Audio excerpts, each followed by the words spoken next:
primeiro lugar, gostaria aqui de agradecer a presença de Thalita Guimarães, né?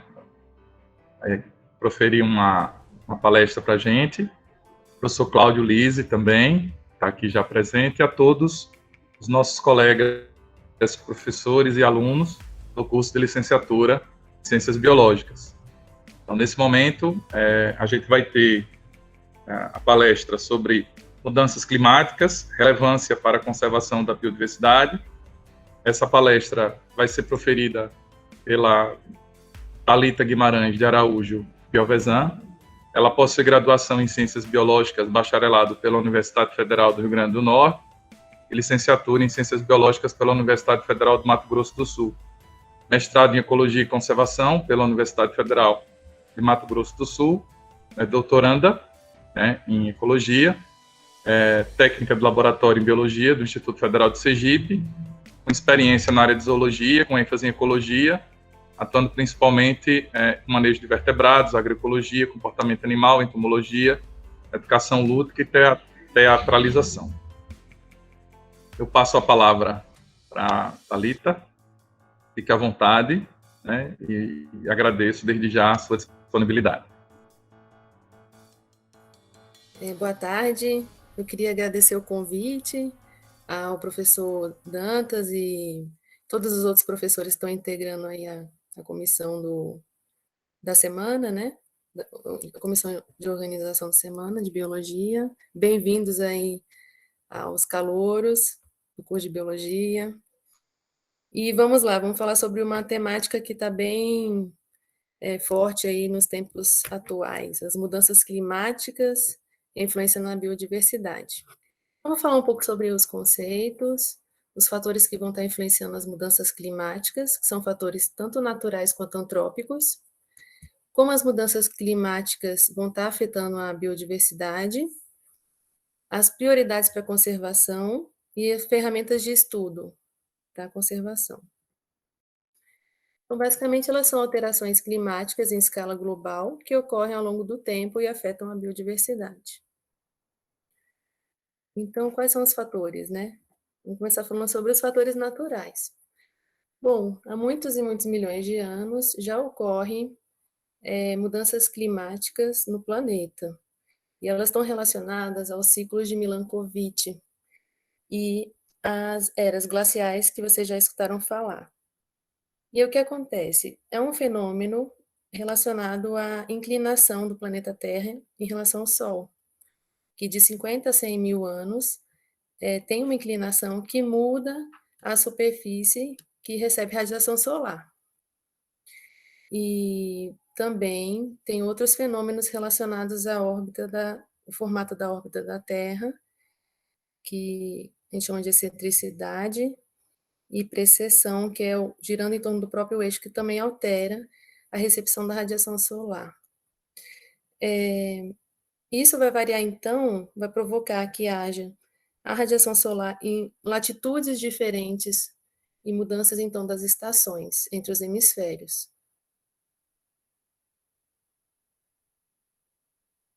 Aqui mostrando os fenômenos, né? Aqui a precessão, girando em torno do próprio eixo, e a inclinação da Terra em relação ao Sol. Então, a gente teve 16 ciclos glaciais foram estudados através de isótopos de oxigênio em testemunhos no fundo do oceano. E aí, eles conseguiram verificar as temperaturas variadas. Então, comprovaram que houve, sim, 16 ciclos glaciais de 50 a 100 mil anos, que eram intercalados por ciclos que a gente chama de interglacial, com temperaturas mais elevadas, de 20 a 30 mil anos. Então, aqui mostrando para vocês a mudança aqui do posicionamento da Terra, ó, em julho, essa recepção do lado esquerdo, esse hemisfério em relação ao Sol, e aqui embaixo, o outro lado da Terra em relação ao Sol. Nessa primeira figura, as condições atuais, na figura abaixo, 11 mil anos atrás. E o que acontece com o ciclo de Milankovitch? A gente vai ter longos verões em uma parte da Terra e longos invernos em outra. né, que seria o período glacial.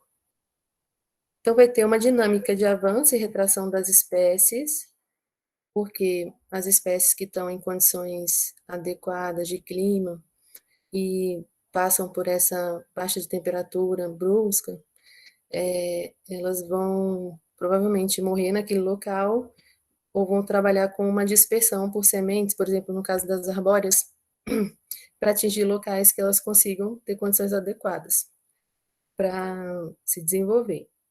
Num outro momento, num período interglacial, essas espécies podem germinar essas sementes, porque volta a ter as temperaturas adequadas naquela região. É mais fácil a gente visualizar isso com as espécies arbóreas, né, de forma geral. Um movimento também que ocorre é o de isolamento e especiação, porque como há uma procura por refúgios, locais que vão ter uma temperatura um pouco mais adequada, também há um isolamento das populações, e aí ocorre um processo de especiação ao longo do tempo, né? A gente está falando de vários anos para ocorrer especiação. Tem um movimento de reagrupamento, né? Depois em condições mais adequadas, expansão da distribuição das populações, quando volta, né, os períodos interglaciais, e assim a gente vai tendo um aumento do número de espécies, por esse processo de período de glaciação, que propõe um isolamento, e depois a volta de uma condição ambiental adequada de temperatura, e aí essa reaproximação e agrupamento. Então, esses refúgios, normalmente os locais pequenos locais que têm essa condição climática boa durante a glaciação, vão ser os locais que têm maior riqueza de espécies, que a gente chama de hotspots. Então, quanto da distribuição dos organismos corresponde ao ambiente atual? O último período glacial foi 20 mil anos atrás e teve um aumento de temperatura de 8 graus Celsius. O gelo retraiu, as espécies florestais avançaram. Nessa dinâmica que a gente está falando que é muito interessante. Bom, existem espécies florestais que conseguem se distribuir em altitudes diferentes. Então, aqui, em amarelo, a gente pode ver gelo, tá? Em uma época glacial. Então, 21,5 milhões de anos até 10 milhões de anos. Então, a gente vai acompanhando, à medida que os anos vão passando, diminuindo, né? Chegando, milhões de anos atrás, tá? Então, vão chegando próximos do nosso tempo agora, tá tendo uma retração desse gelo, e em vermelho é a ocorrência do pólen de espruce. Então, ele ocorre nessa latitude, eu falei altitude, né? É latitude, gente. Nessa latitude, e vai aumentando, né? E ocorrendo onde tinha o gelo antes. Então, ele consegue ter uma ótima distribuição, né? Consegue alcançar longas distâncias, quilômetros e quilômetros, nessa dispersão das sementes. Já o pólen de carvalho, não, ele vai mantendo a sua distribuição, né? Em vermelho, de 20% a 40%, vai se concentrando aqui embaixo mesmo. O gelo retraiu, mas ele não mudou de latitude. E os animais, né? Os animais acompanham, muitos animais precisam do recurso alimentar e vão acompanhando também a distribuição das florestas, né? Das árvores. E animais consumidores secundários vão atrás dos animais que estão atrás do recurso primário, né? Das plantas. E aí aqui, só para a gente ver uma distribuição geral de espécies de arbóreas, que variando em altitude. Aqui é na montanha, na Nevada, nos Estados Unidos. E a gente vê que algumas espécies ficam entre 1.500 a 2.500 metros de altitude, tem uma amplitude mais restrita, enquanto outras, como por exemplo a groselha, a sinforina, elas têm uma amplitude de altitude muito grande, ó, de 500 a 2.000 metros. Então tem uma variação muito grande entre as espécies, né? E aí a gente já vê as diferenças nas capacidades de dispersão de cada espécie. E aí a teoria mais aceita para explicar a biodiversidade é a teoria dos refúgios, que eu já pincelei um pouco para vocês agora há pouco, que vem trazendo essa questão que, quando vem o período glacial,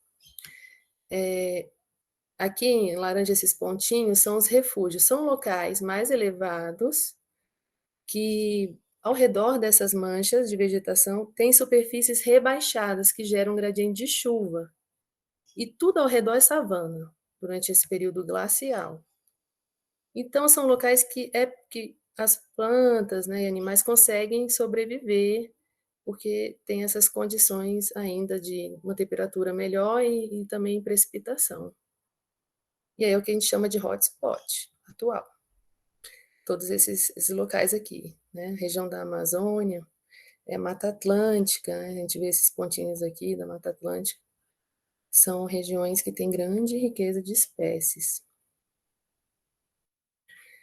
Bom, e agora a gente vai falar sobre os fatores antrópicos que influenciam nas mudanças climáticas. Antes disso, eu quero só lembrar vocês sobre o efeito estufa. O efeito estufa é um fenômeno natural que ocorre na Terra, necessário para que haja o aquecimento da Terra. Se eu não tivesse alguns gases aí sobre a superfície da Terra, não haveria aquecimento e não haveria vida na Terra, provavelmente.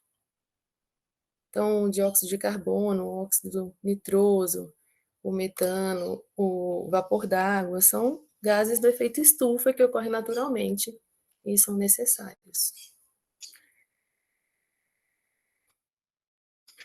Só que o que acontece? Com o aumento da população mundial e desenvolvimento das indústrias, houve um aumento da emissão desses gases estufa. E como eles são responsáveis pelo aquecimento, eles fazem um superaquecimento. Então, a gente está tendo cada vez mais, com o aumento da concentração desses gases, um aumento do aquecimento global. O uso de combustíveis fósseis, o desmatamento, né, vai estar aumentando.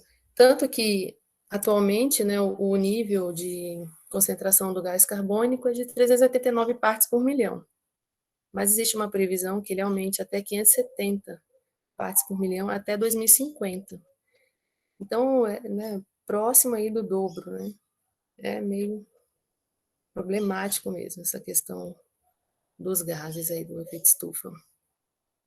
E a gente pode comparar, então, até onde vai a questão natural, né, do aumento das temperaturas e a questão antrópica. Aqui a gente tem que em 100 anos há um aumento de 3 graus Celsius, um deslocamento de árvores natural, né, de 300 a 500 quilômetros. E com o efeito estufa relacionado ao fenômeno antrópico, a causa antrópica, 20 mil anos eu tenho um aumento de 8 graus. E as árvores só conseguem se deslocar 30, 40 quilômetros. Então, em bem menos tempo, aumenta muito mais a temperatura. O efeito estufa é muito mais prejudicial.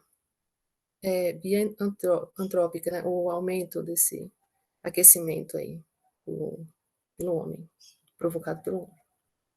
As mudanças rápidas podem resultar em extinção de muitas espécies. Por quê? Porque a natureza é muito acostumada com padrões. Então, por exemplo, se você pegar o Pantanal, que tem alagamentos ao longo do ano, por alguns meses, esses alagamentos costumam ser sincrônicos, então as espécies estão acostumadas a se dispersar na época desses alagamentos, ou a já preparar sementes, né, para que brotem depois dos alagamentos. A gente tem regiões de capão, de vegetação mais elevada, que é um refúgio para os animais, quando tem alagamento. Então, é previsto. O que aconteceu com o fogo ano passado? Foi um fenômeno não previsto, então muitas espécies foram prejudicadas. A gente ainda não sabe se algumas espécies perderam sua distribuição no Pantanal por conta do fogo. Foi algo imprevisto. Mudanças rápidas climáticas também atuam assim, sem sincronia, então muitas espécies tendem a se extinguir, ou também a uma redução drástica do tamanho da população. O IPCC é o painel intergovernamental de mudanças climáticas. Ele reúne mais de 1.500 pesquisadores no mundo e junta todas as informações relacionadas a experimentos de variação climática, com animais, com flora em geral. E eles constataram que entre 2030 e 2052 vai ter um aquecimento global de 1,5 graus Celsius. Parece pouco, mas mais na frente eu vou mostrar para vocês que 1,5 graus Celsius já pode acabar com os recifes de corais do planeta. Então, assim, um pouco é muito, né?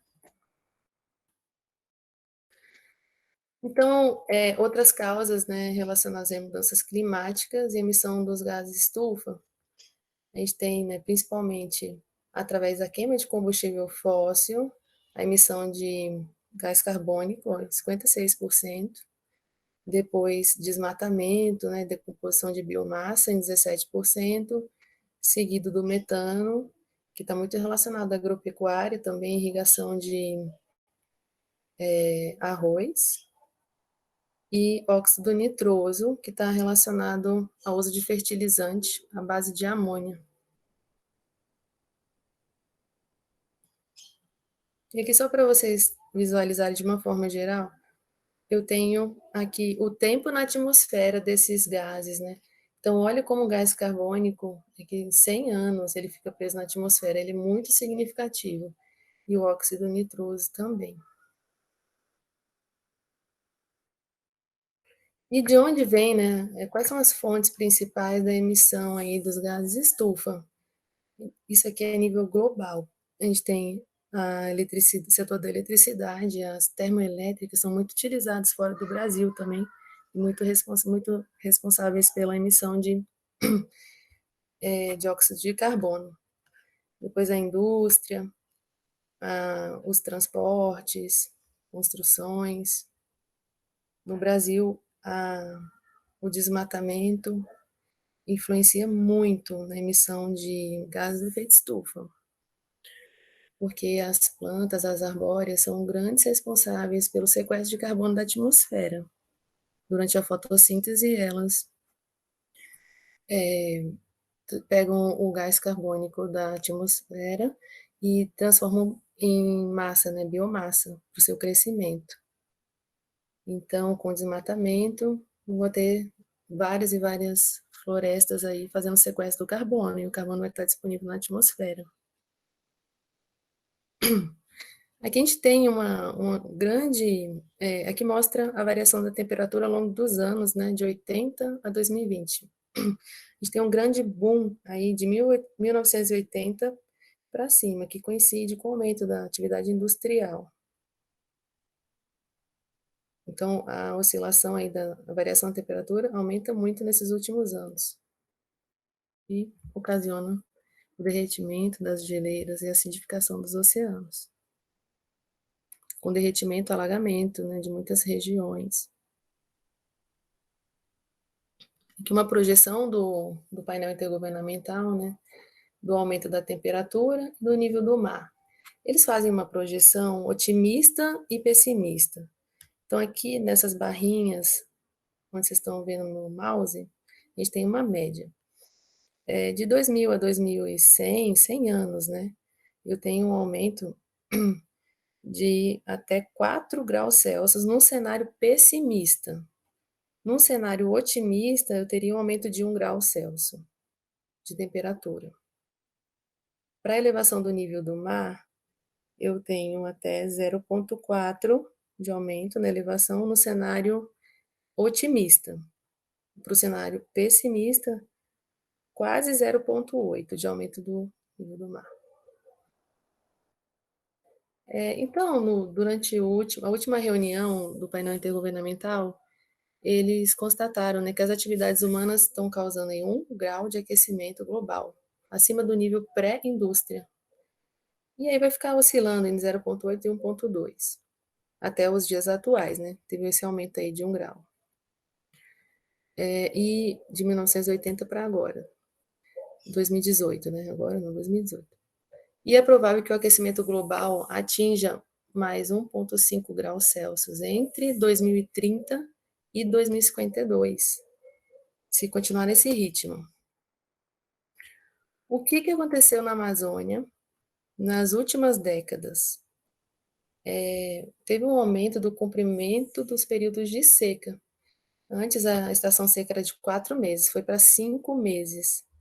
E no último século, a temperatura aumentou aí, de 1 a 1,5 graus Celsius. Aumentou a intensidade dos climas extremos, então, muito mais seca severa e alagamento. E esse processo, acoplado ao desmatamento, aumenta as crises de fogo. Então, a seca extrema mais desmatamento, maior crise de fogo na Amazônia. Então, como que a mudança climática vai afetar a biodiversidade? A gente tem um relatório, do relatório do painel intergovernamental, mostrando alguns ecossistemas, uns sistemas naturais, desculpa, e outros sistemas manejados pelo homem. A gente pode ver em lilás, que é o nível mais crítico de impacto. Então, seria muito alto, lilás, e o vermelho seria um nível alto.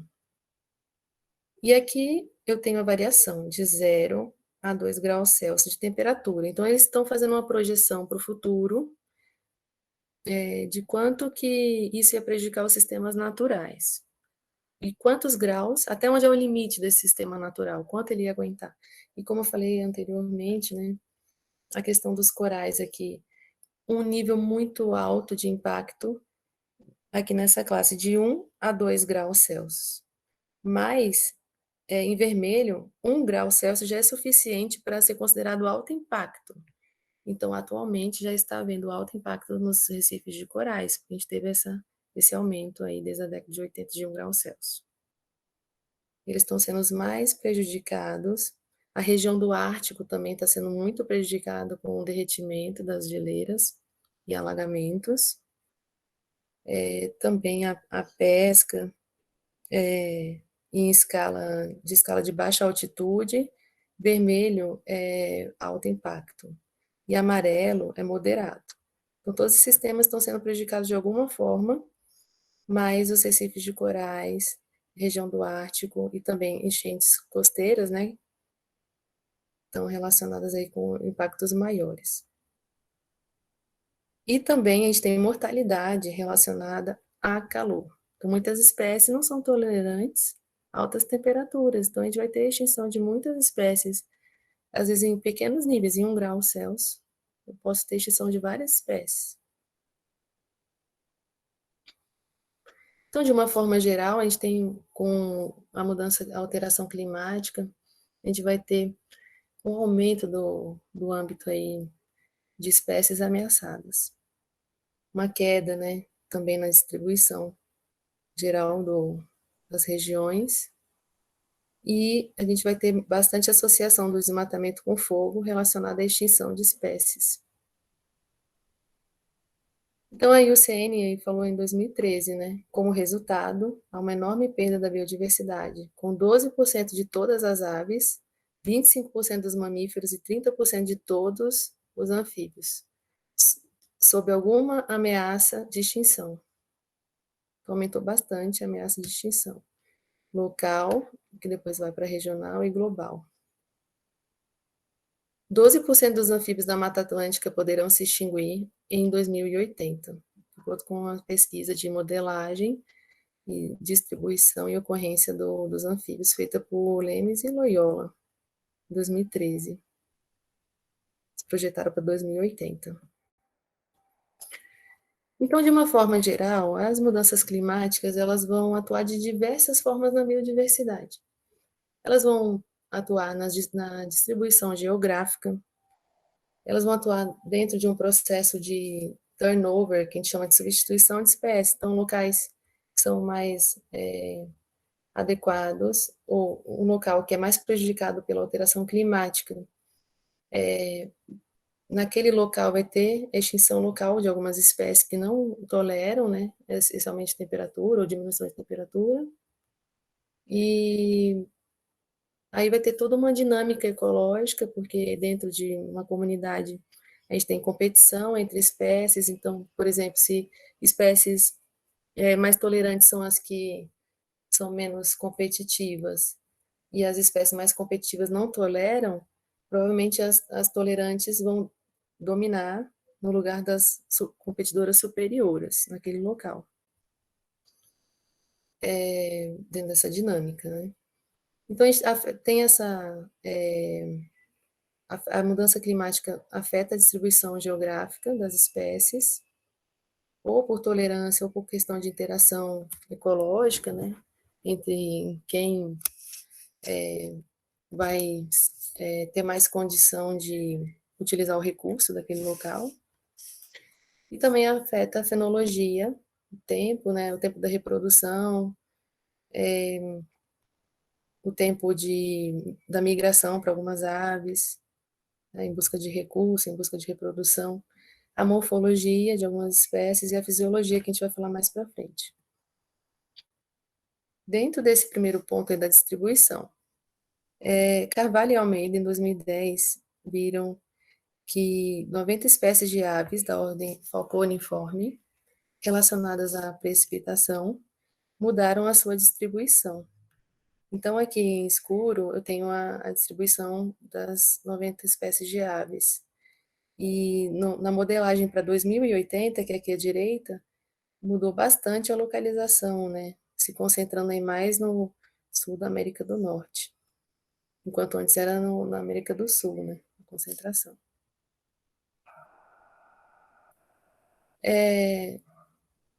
E aí eu tenho aqui nesse slide a proporção de vegetação nativa do cerrado para o momento atual, em A, nesse verde mais escuro, e na letra B, no futuro. Então, dá para ver também que a extensão da vegetação muda do momento atual para 2080. Loyola e colaboradores, em 2012, estudaram 55 espécies de marsupiais e verificaram a distribuição dessas espécies. E viram que 67% vão ter a distribuição geográfica reduzida. E nesse estudo de modelagem, né, eles conseguiram mapear, inclusive, locais que teriam, no futuro, um clima mais adequado. Refúgios, né, que a gente poderia falar assim. E eles citam, né, a região do Pampas, o sudeste da Floresta Atlântica, o norte do Cerrado da Caatinga e o noroeste da Amazônia. Então aqui a gente tem esses pontos, né, mais fortes aí. Aqui na região atual, inclusive que eles apontam também que a maior riqueza de marsupiais é na região sudeste do Brasil. E em 2050, a gente vai ter o processo de substituição de espécies e a distribuição nesses pontos que eu falei agora há pouco. Do Pampas, aqui da região da noroeste da Amazônia, e aqui, norte do Cerrado da Caatinga.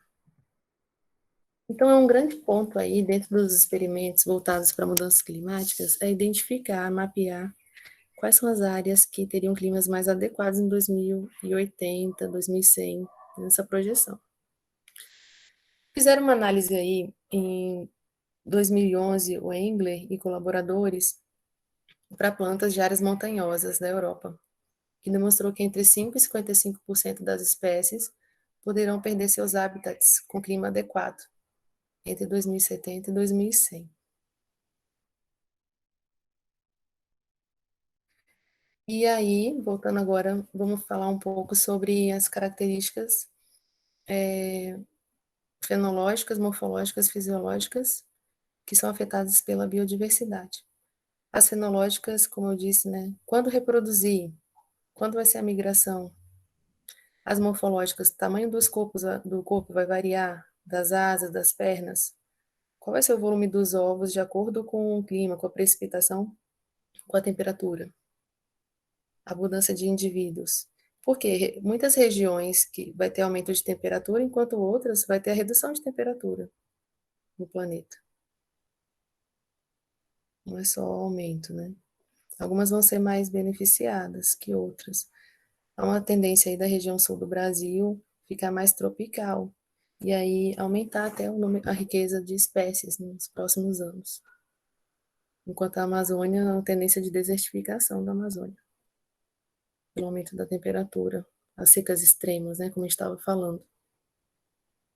E as características fisiológicas, que estão relacionadas também à mudança climática, a germinação das sementes. As sementes têm, muitas arbóreas têm uma temperatura adequada para germinar.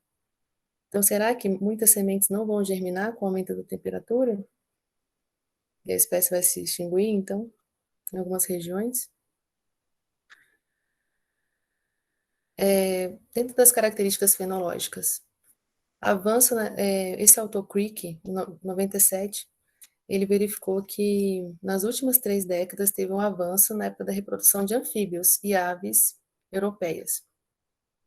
E também que 20 de 65 aves avançaram a data do período reprodutivo do sapo que ele estudou, o sapo parteiro ibérico, Alites cisternazi. E fica aquela grande dúvida ao longo dos anos: é uma microevolução ou é uma plasticidade fenotípica? A espécie está se adaptando àquela mudança climática ou está tendo uma seleção natural e extinguindo algumas espécies, propiciando a sobrevivência de outras ali naquela região específica? Então, a gente tem um estudo aí com o papamoscas, a Ficedula albicollis, que os autores verificaram que houve uma mudança na época reprodutiva, porque eles observaram esse pássaro em diferentes locais. E durante os últimos anos, as últimas décadas.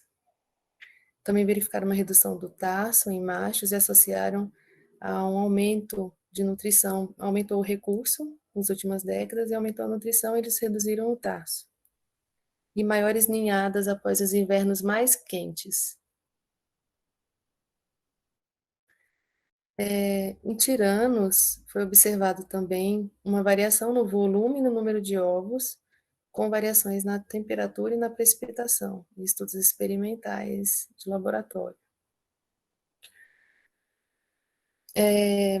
No Colorado, a marmota flaviventris, ela se alimenta de raízes, né, das arbóreas, e os pesquisadores notaram que elas começaram a hibernar antes do momento que há o degelo, porque o inverno foi mais rígido e a primavera chegou com uma alta temperatura, que era um sinal para que a marmota se parasse de hibernar.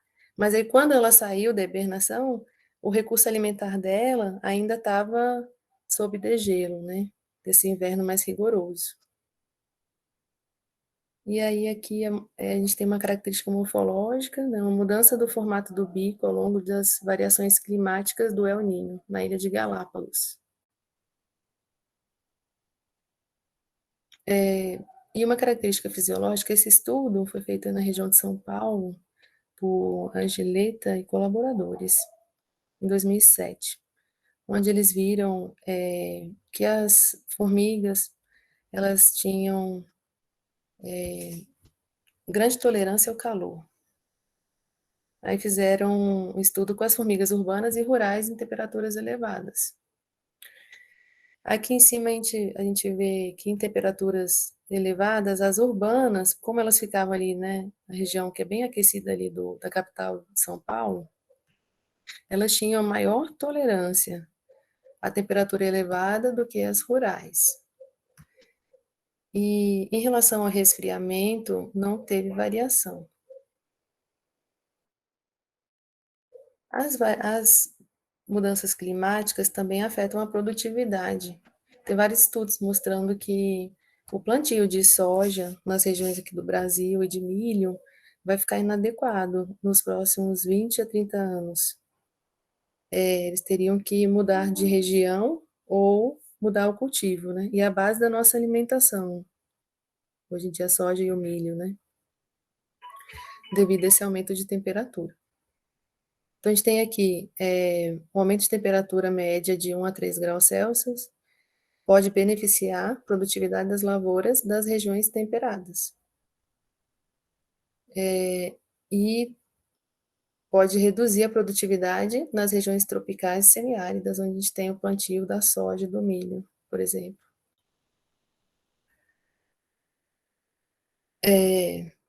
Então, agora, gente, a gente vai falar um pouquinho sobre as prioridades para a conservação, tá, diante das mudanças climáticas. E aí a gente vai pensar na biologia da conservação, que ela visa evitar que a taxa de extinção ultrapasse a taxa da especiação, para que a gente sempre tenha uma alta de biodiversidade. Também, reintegrar espécies ameaçadas ao seu ecossistema funcional e reduzir e mitigar impactos das questões climáticas sobre a biodiversidade.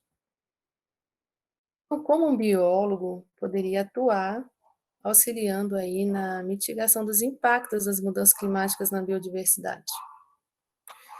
Através de estudos de modelos de biodiversidade, através de planos de manejo, depois desses estudos, mapeando áreas de clima mais adequado, demonstrando, mapeando aí a distribuição das espécies, sempre ao longo dos anos, das populações, para verificar até onde a população está diminuindo ou se algumas espécies entraram em extinção. E é o que a IUCN junta todas essas informações dos pesquisadores para falar sobre o nível de ameaça, a extinção das populações. E aí, então, o trabalho do biólogo é super importante nesse mapeamento aí da ocorrência das espécies, até porque as espécies executam, né, serviços ecossistêmicos, como, por exemplo, a dispersão de sementes, manutenção das florestas, que vai estar auxiliando no clima de forma geral. Quanto maior a biodiversidade e quanto maior a quantidade de cobertura florestal, maior o sequestro de carbono, menor o aquecimento global. E vários outros serviços ecossistêmicos, como a polinização, né, que através dela a gente obtém os frutos e toda essa riqueza, né, da natureza. Então, como a gente poderia incorporar, né, os modelos de nichos realistas? Carvalho e Almeida, 2010, apontaram alguns detalhes aí sobre a importância da conservação do nicho, a preservação dos hábitats, aumentar o conhecimento da biologia das espécies. Aí entra também estudos de comportamento das espécies, que são muito interessantes, estudos de interação ecológica entre espécies na comunidade, até onde há uma competição de espécies na comunidade, ou até onde a comunidade é mais generalista ou mais especialista, mais estável, tem maior número de espécies e ela está bem estabilizada na sua função da execução dos serviços ecossistêmicos. E aí avaliar a interação entre a dispersão e a ocupação dos hábitats. Isso é muito importante. Pensando em mudança global, a gente tem os locais que a gente poderia mapear e apontar com clima mais adequado no futuro, através da modelagem, né? E aí a gente pode prever quais as espécies, vamos pensar em animais, conseguem se dispersar, porque as espécies têm diferentes capacidades de dispersão. Algumas abelhas, por exemplo, conseguem se dispersar a 300 metros, outras 5 quilômetros, algumas espécies, né, de abelhas. E aí isso vai variando entre todas as espécies da comunidade. Então é importante saber também, é importante que haja estudos sobre dispersão, capacidade de dispersão das espécies. Os hábitats podem ser ocupados por intervenção humana no futuro, podem estar ocupados. É uma coisa que tem que se considerar. Porque às vezes você fala, tal habitat é adequado para as espécies de marsupiais, mas aí há uma previsão de ocupação daquela área pelo homem. Então não vai ser válido, né? Porque não vai ter a floresta, que vai ter a ocupação humana ali. Então tem que se considerar isso, que haja uma possibilidade de dispersão sem existir barreiras para a espécie se deslocar. ou também sem haver o isolamento e a extinção das espécies. Então, é importante mapear esses locais e é importante os estudos de modelagem, no presente e no futuro. E outra coisa, já foram feitos muitos estudos de modelagem no passado, prevendo o futuro de 2020. Então, o que os autores têm discutido muito hoje é de ir ao local e executar o experimento e comparar qual a proximidade da minha modelagem com a realidade. Então, é um ponto aí que estão considerando hoje em fazer, que é muito interessante. E aí, esses estudos de modelagem, né, vão trazer para a gente a distribuição das espécies, padrão de riqueza, de composição, mudança das interações entre espécies, com o uso do solo, com a ocupação humana. Então, vai ter essa integração aí desse sistema de apoio para que haja tomada de decisão, que eles chamam de metodologia ótima. E considerar principalmente a vinculação com os corredores ecológicos, porque para que haja dispersão entre manchas, tem que haver corredores, para que as espécies consigam chegar lá, nessas manchas adequadas. Quais são os problemas que a gente enfrenta? As mudanças atuais, elas devem ocorrer de forma mais rápida, né, pelo aquecimento global. Então, esse balanço entre deslocamento da distribuição e até quando ocorre o deslocamento nessa dispersão e até quando as espécies conseguem manter o seu nicho. Porque se ela não encontrar um nicho, ela vai ser extinta também. E as trilhas de dispersão não estão necessariamente livres, pois a fragmentação e a perda de hábitats fazem com que, mesmo que as distâncias não sejam muito grandes, a falta de conectividade vai estar impedindo esse deslocamento. Outro problema é que a maioria desses estudos de modelagem ocorre em regiões temperadas, no hemisfério norte. Então, há uma necessidade muito grande de a gente realizar esses estudos nas regiões tropicais. Então, eu vou desafiar vocês aí, biólogos, futuros biólogos, a trabalharem com pesquisas, né, voltadas a conhecer mais sobre as espécies, a distribuição dessas espécies aqui na região tropical, comportamento. E aí, quais são as ferramentas para a conservação diante das mudanças climáticas? É importante avaliar quais populações estão em declínio. A gente avalia, como eu já falei, né? Por esses trabalhos de monitoramento da fauna, da flora. Listar quais são as possíveis causas desse declínio através de uma relação entre a distribuição atual da espécie e a distribuição passada dessa mesma espécie. E verificar a abundância e variação geográfica na magnitude das respostas às mudanças climáticas.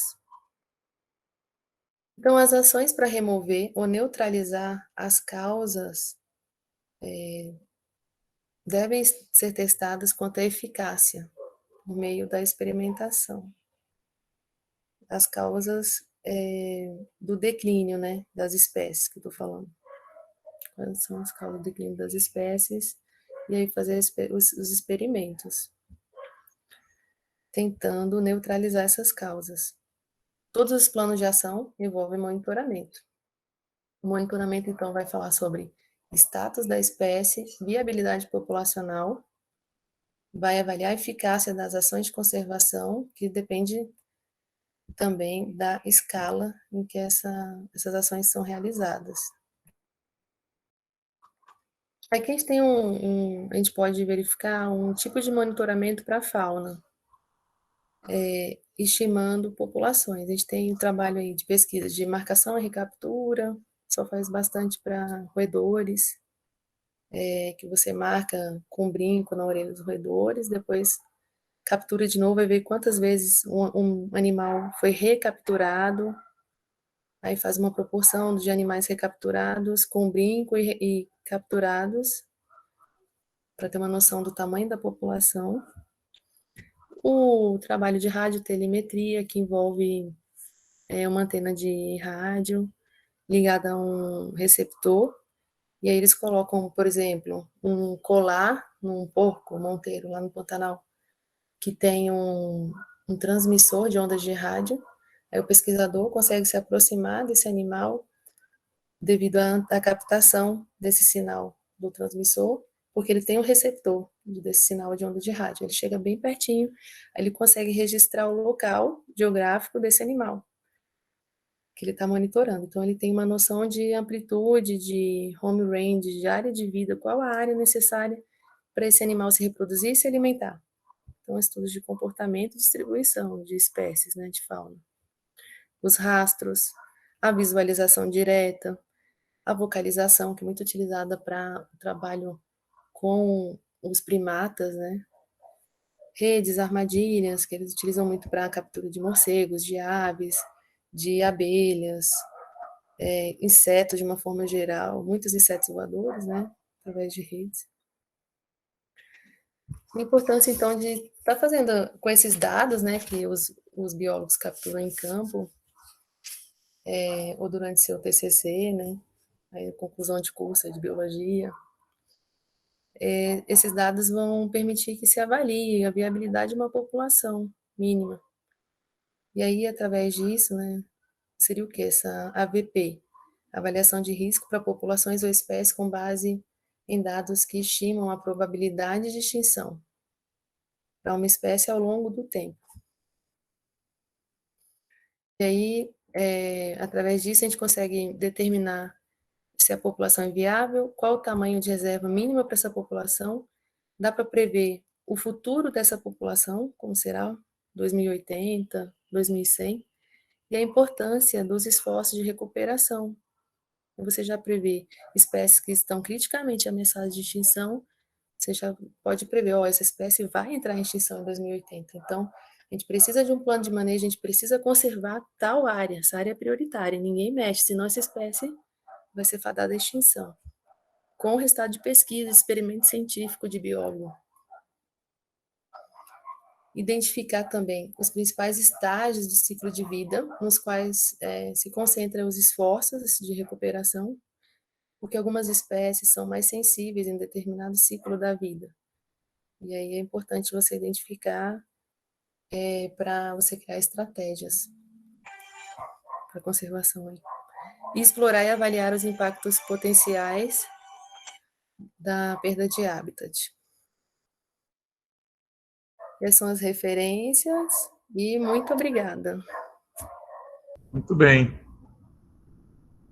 Parabéns, Thalita. Obrigada. Bastante informação, né? Temos aqui algumas perguntas, né? Eu fiz aqui algumas perguntas, fiz questão de colocar aqui no chat, né? Vou começar, mas com o objetivo de canalizar, né? Algumas informações e também ver sua opinião em relação a alguns pontos, e principalmente considerando a abrangência do tema, né? O tema é muito amplo, tem assim uma quantidade muito grande de possibilidades, né? Tanto de análise quanto de proposições em relação a estudos, né? Assim como também a questão de hipóteses e teorias, né, que existem que tratam do tema. Mas, assim, como nós estamos diante de futuros professores de biologia, né, futuros graduados em licenciatura em ciências biológicas, um dos objetivos da semana acadêmica é também contribuir com a formação desses profissionais, né, desses futuros professores, que vão trabalhar com esse tema, tanto no ensino fundamental, quanto no ensino médio e, quiçá, no futuro, né, depois que eles fizerem mestrado, doutorado, também nas graduações e nas pós-graduações. Então, a gente fez aqui algumas observações. A primeira que foi pontuada aqui, né, com algumas perguntas. Quais são os principais fatores climáticos, na sua opinião, que vão afetar a distribuição das espécies nos ecossistemas? A opinião está relacionado a secas extremas, o fogo, que geram eventos muito bruscos, né? E que em alguns locais que não estão adaptados ao fogo, pode realmente levar à extinção de muitas espécies. Então, acho Aí que... Oi, continue, por favor. Tem outros Desculpa. fatores, como, por exemplo, aumentos de temperatura, estão vinculados a vírus, aumento de doenças contagiosas. Também tem a questão de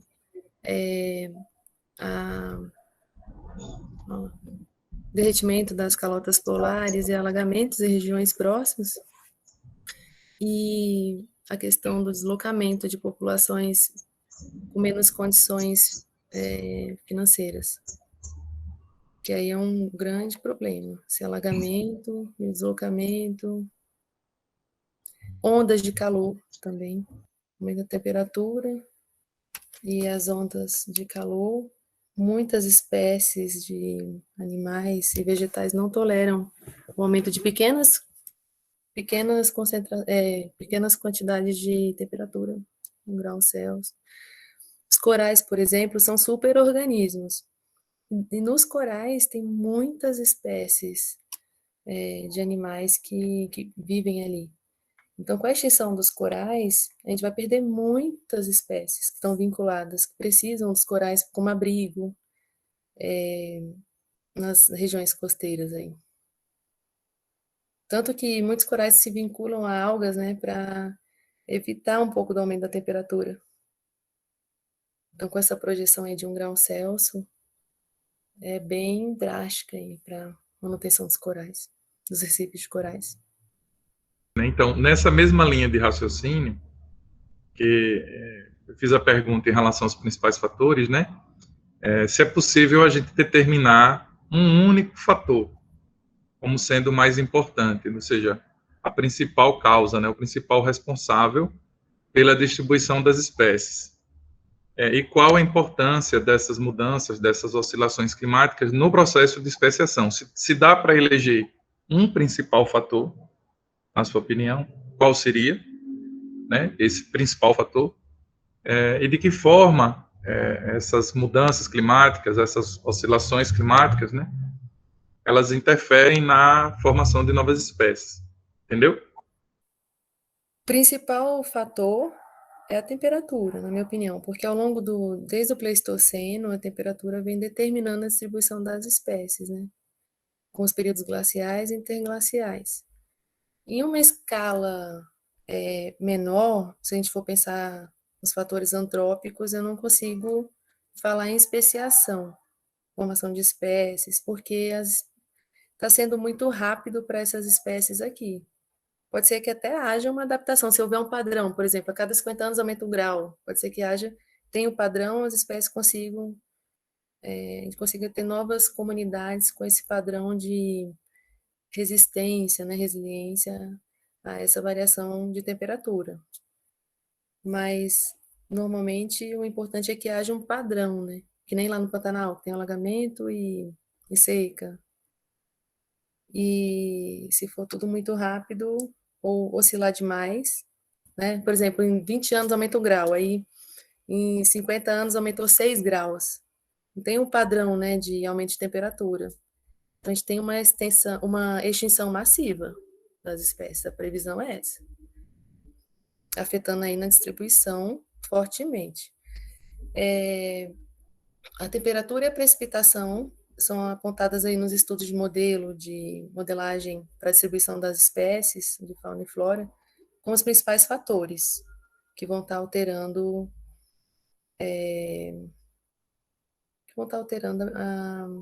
a distribuição.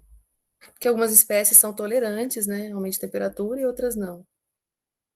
E algumas é isso. Aí, então é a temperatura que está mais. Porque a precipitação se liga à temperatura, né? São muito correlacionados. Então, com o aquecimento global. E quem mais está causando aumento de temperatura é o dióxido de carbono, porque ele tem o maior tempo na atmosfera e tem sido apontado como em maior concentração dentro dos gases estufa. E, de forma geral, fora do Brasil, vem muito das termoelétricas. No Brasil está muito associado a desmatamento, as práticas de desmatamento. Que as árvores são as grandes responsáveis por captar também o dióxido de carbono.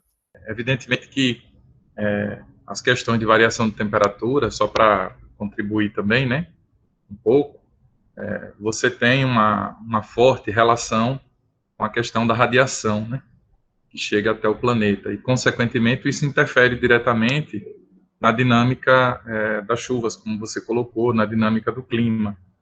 Então, é natural que o planeta, né, como você bem pontuou no início da sua apresentação, ele já passou por vários fenômenos de mudanças, né, climáticas. E isso, naturalmente, fez com que se variasse a distribuição ecossistêmica. Então, é um conceito que é muito importante os alunos compreenderem quando eles estiverem estudando ecologia, né? E aí eu falo como professor de ecologia também, a questão dos ecótonos, né? Como é que você tem a variação das dimensões dos biomas, né?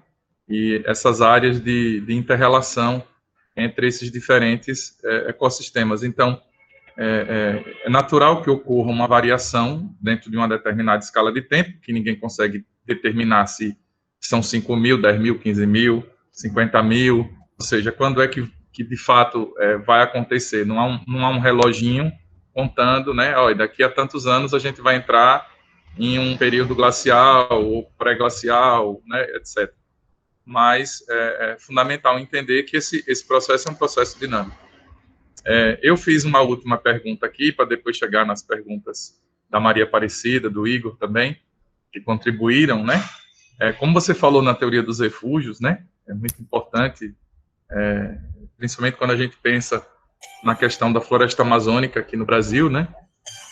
E também, evidentemente, outros biomas, mas de que forma que a fragmentação desses habitats, né, em associação com a amplificação do efeito estufa, e aí, evidentemente, a gente está considerando, sem dúvida, a interferência humana, né, nesse aspecto, ela se relaciona com a extinção das espécies e a consequente perda de biodiversidade nos ecossistemas. E, na sua opinião, de que forma que o profissional de biologia ele pode contribuir na conservação e preservação das espécies, né? Eu vi que você colocou na sua apresentação, e quando eu fiz a pergunta, depois você colocou, né, essas questões. Mas eu queria que você falasse um pouquinho mais sobre isso, se possível, pela sua experiência. Certo. Então, deixa eu só recapitular aqui. Fragmentação dos hábitats, né? Sim, de que forma que essa fragmentação de habitats, em associação com o aumento, né, do fenômeno do efeito estufa, ela se relaciona com a extinção das espécies e, consequentemente, a perda de biodiversidade. Existem alguns animais que utilizam a floresta porque não toleram a temperatura do ambiente não florestal, né, dos campos, por exemplo. O tamanduá-mirim é um desses que eu trabalhei no meu mestrado. Ele tem dificuldade de manter a temperatura corporal. Ele chama homeotérmico imperfeito.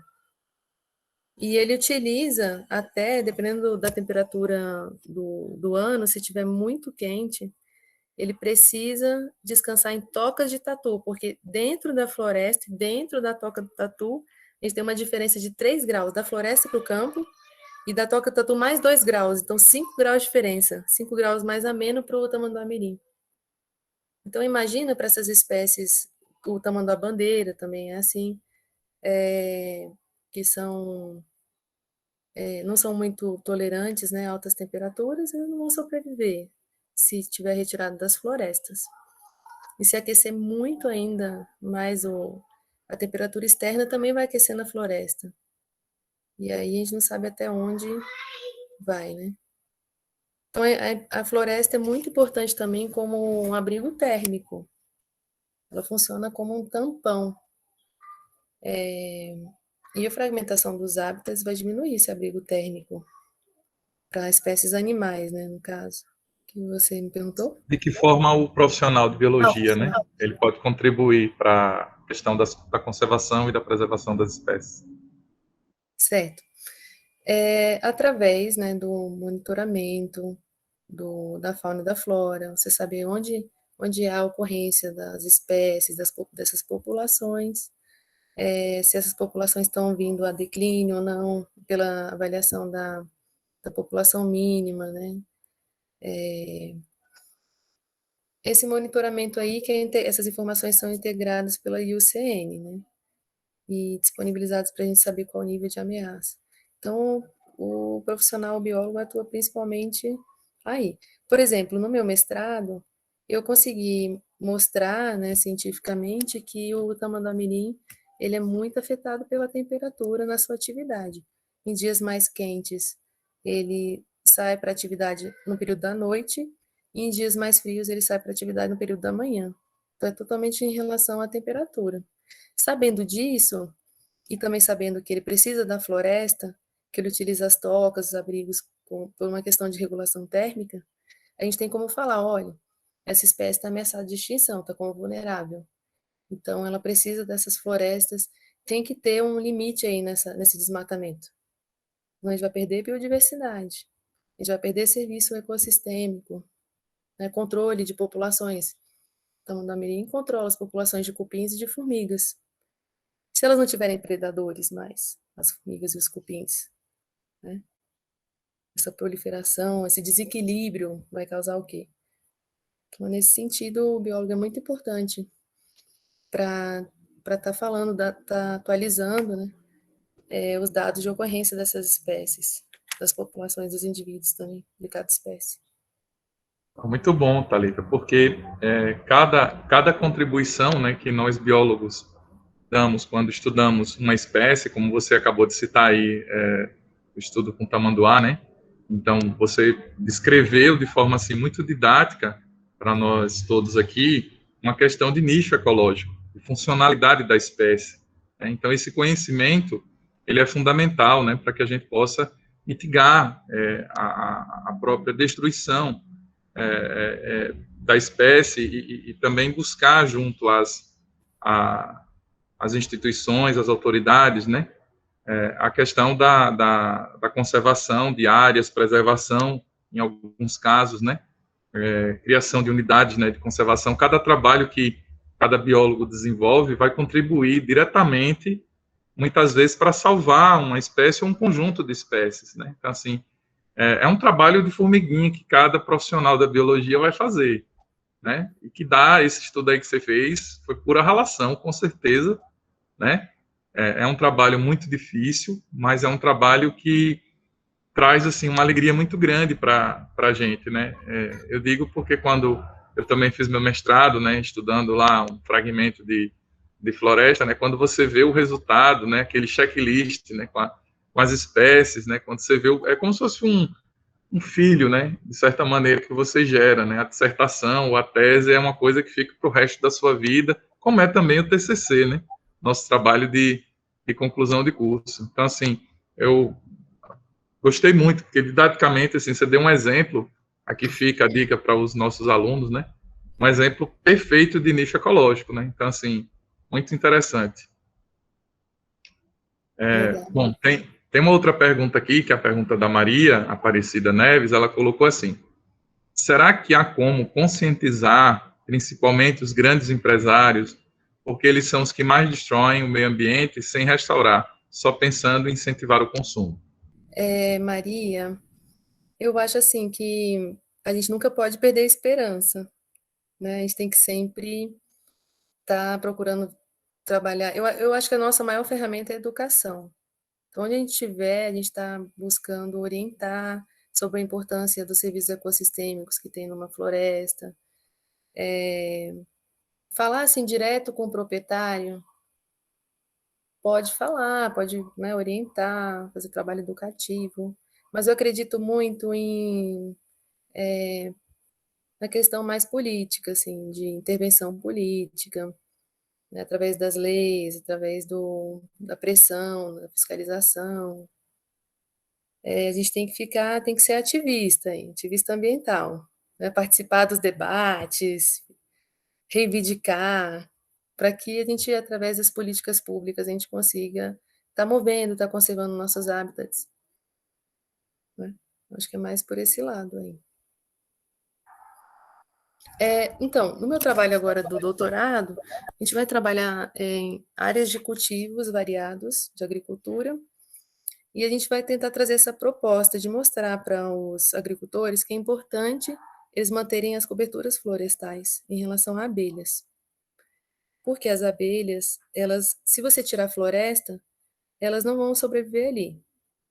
Provavelmente vão procurar outra mancha de vegetação e as que não conseguirem vão se extinguir ali localmente, né? Porque a abelha precisa da floresta para nidificação, para os ninhos. Sem floresta, ela não faz ninho. E aí, isso interfere direto na polinização dos cultivos aí da agricultura. Então, a gente quer trazer essa abordagem. A gente vai pegar diferentes tamanhos de porção florestal e vamos fazer coleta de abelhas. E mostrar para os agricultores, olha, né, a gente espera que nos ambientes florestais maiores, as coberturas, as manchas maiores, a gente tenha maior diversidade de abelhas, né, e uma boa produtividade agrícola. E a gente vai trazer esses resultados para os agricultores, né? Então, assim, eu acho que na experimentação, junto com eles, eles vão ainda comprovar mais ainda a importância de se conservar os hábitats florestais. E eles podem lutar, né, entre eles.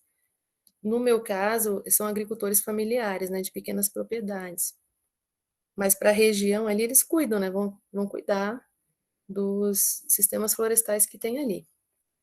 Em relação aos grandes agricultores, aí, os grandes empresários, eu acho que a gente tem que dar um jeito de tirar eles, porque fica uma questão de pouquíssima gente ganhando muito dinheiro. E a gente não vê o retorno desse dinheiro para o país, né?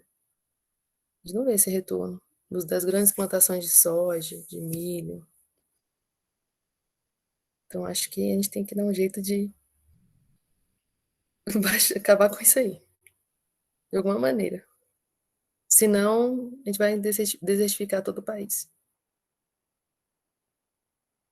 Que é isso que está virando aí os campos. Eu vim de. Onde que eu estava? Aracaju para Brasília. O tanto de campo de agricultura de soja. Acabaram com o cerrado. Pequenas manchas só de vegetação. A água vai mudar o curso e eles acreditam que não, né? Às vezes vão ser muito prejudicados em relação ao uso da água, porque os solos são profundos, o cerrado, e as espécies arbóreas precisam, elas que bombeiam, né, a água, que trazem essa água aí do lençol, que movimentam. Sem essas raízes profundas, com esses cultivos, vai ter um desvio aí, né, dessa quantidade de água subterrânea.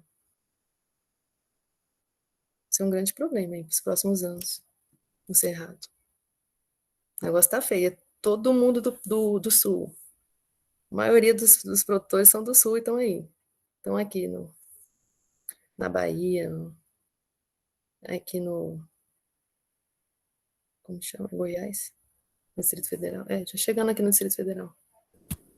Então, uma dica que eu sempre dou para os meus alunos é a gente procurar conhecer um pouco o trabalho, né, das empresas, né? E a gente tem algumas empresas que têm uma preocupação ambiental e também social, né? Então, acho que nós, quanto consumidores, uma ação direta que a gente pode fazer é ter esse cuidado de buscar informação, né? Porque tem alguns bens que a gente consome que são bem valiosos, né? Então, na hora de você fazer qualquer aquisição, até mesmo de coisas do dia a dia, acho que vale a pena você procurar conhecer aquilo que você está consumindo, né?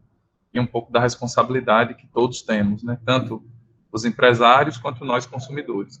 A última pergunta, Thalita, foi a pergunta do Igor, qual a influência do clima com a questão da evolução extinção, ou extinção das espécies? Então, o clima está relacionado a essa questão de movimentação na área geográfica e barreiras. A especiação ocorre normalmente por uma barreira geográfica. Então, às vezes, por causa de uma montanha, eu tenho uma população que consegue chegar do outro lado e a outra não. E aí, da mesma espécie, elas podem virar outras espécies, ou por algum fenômeno do fenômeno local, terremoto, também há esse isolamento, né? Então, normalmente a especiação ela ocorre por um isolamento. Eu tenho uma população que se separa, tem esse isolamento reprodutivo, pode ocorrer uma especiação ao longo dos anos. Aí ele falou da como que o clima afeta, né, na especiação. A grande teoria que é aceita é essa do refúgio. Então, ao longo desses milhares de anos, a gente teve esses períodos glaciais e interglaciais.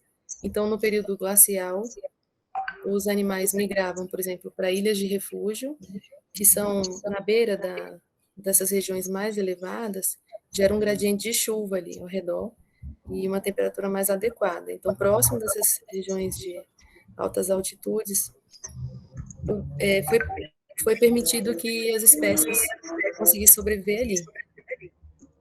Quando havia o período interglacial, né, depois de 20 mil anos dessa glaciação, 30 mil anos, todo o ambiente se tornava propício à sobrevivência. Antes, as espécies ficavam nesses locais de refúgio e tudo ao redor era savana. Então, essa savana era como se fosse uma barreira geográfica para uma espécie sair de um local para uma outra mancha de vegetação ali ao redor, né, dessa zona de altitude, que tem esse gradiente, propicia ali, ela não conseguia.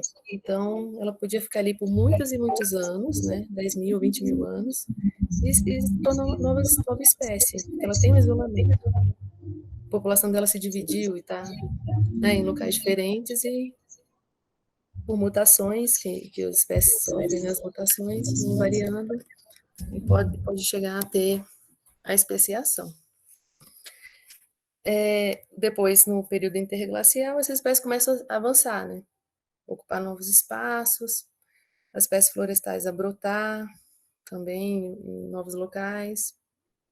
E assim que se explica as especiações, né, e o aumento da riqueza de espécies. É a teoria que é mais aceita, né, a teoria dos refúgios. Em poucos anos, a gente não consegue falar numa escala evolutiva pequena, não consegue falar em especiação. Isso é um fenômeno que ocorre em vários e vários anos, para ocorrer 10 mil anos ou menos, um pouco, dependendo da espécie, pode ocorrer mais rápido. Os animais pequenos, né? Um rio pode ser uma barreira geográfica, que pode isolar populações. Por exemplo, um rio que não corria em determinado lugar, que começou a correr. Aí tem uma parte da população do outro lado do rio. Então, elas podem virar novas espécies diferentes. Virar espécies diferentes, por causa de um rio. Na Amazônia tem muito isso. Muita diversificação assim, por essas barreiras de rios. Tem até a teoria de rios também, falando, né, voltada para diversificação, distribuição das espécies. Sim, é uma questão de interferência, né, direta, o que é difícil da gente determinar a questão do quanto, em função até da própria dimensão, do tamanho daquela população, dos ciclos reprodutivos, né, da própria história evolutiva daquele grupo, da intensidade das mudanças ambientais, ou seja, é um conjunto de N fatores.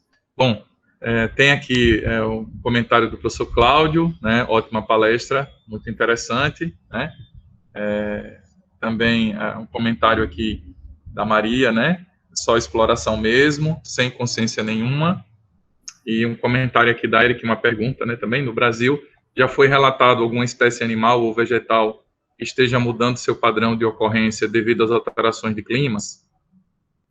E aí botou muito importante o tema, parabéns, Thalita. Diane colocou maravilha de palestra. Ah, certo, obrigada. Eu mostrei voltado à modelagem no futuro, né, do padrão de distribuição das espécies. Eu vi uns trabalhos no Cerrado, esses que acho que foi com tiranos, aquele passarinho, aquela ave, né, não sei se ele é da classe se ele é passeriforme, mas que teve mudança de distribuição do tiranos. Agora eu vou ficar devendo falar o local certo, porque faz um tempo que eu li esse artigo. Mas com certeza, já tem pesquisas que estão mostrando a distribuição atual em relação ao passado, com esse aumento de 1 grau Celsius, né, que a gente tem, bem significativo de... os corais já tem essa previsão, né, para agora também. Só para contribuir, Thalita, a gente tem um grupo de estudo aqui no Nordeste, na Paraíba, né? Se eu não estou enganado, o Cláudio pode me ajudar aí, ou é no Rio Grande do Norte. O pessoal trabalha muito com distribuição e modelagem, né? Espacial, usam até o software Maxend, né? Com parceria com universidades lá dos Estados Unidos, e tem muita produção com isso, né? Tem muitos trabalhos, sim, tanto no campo vegetal quanto no campo animal. Bom, agradecer, Thalita, pelas colocações aí, pela palestra. É um tema realmente que daria para uma semana acadêmica só dentro desse tema, né? Porque é muita coisa realmente para ser vista e para respondida. Eu estou pedindo desculpa aqui porque normalmente quando a sala enche eu não consigo abrir minha câmera. Não sei o que acha que tem aqui. Acho que o computador está igual a mim, com o patrimônio atrasado.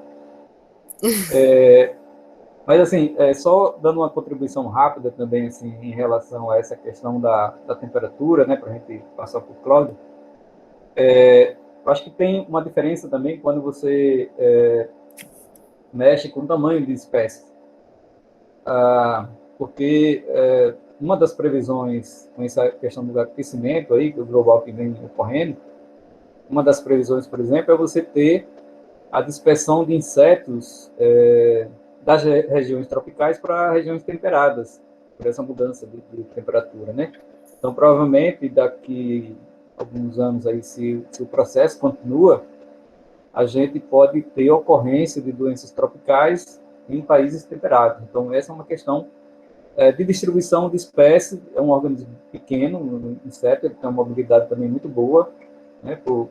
A maioria deles são alados, mas essa temperatura também está influenciando na dispersão desses animais para outras regiões que antes não ocorria. Então, essa é uma previsão que se faz aí, né, relacionada à temperatura. Parabéns, Thalita, mais uma vez, e obrigado aí pela participação.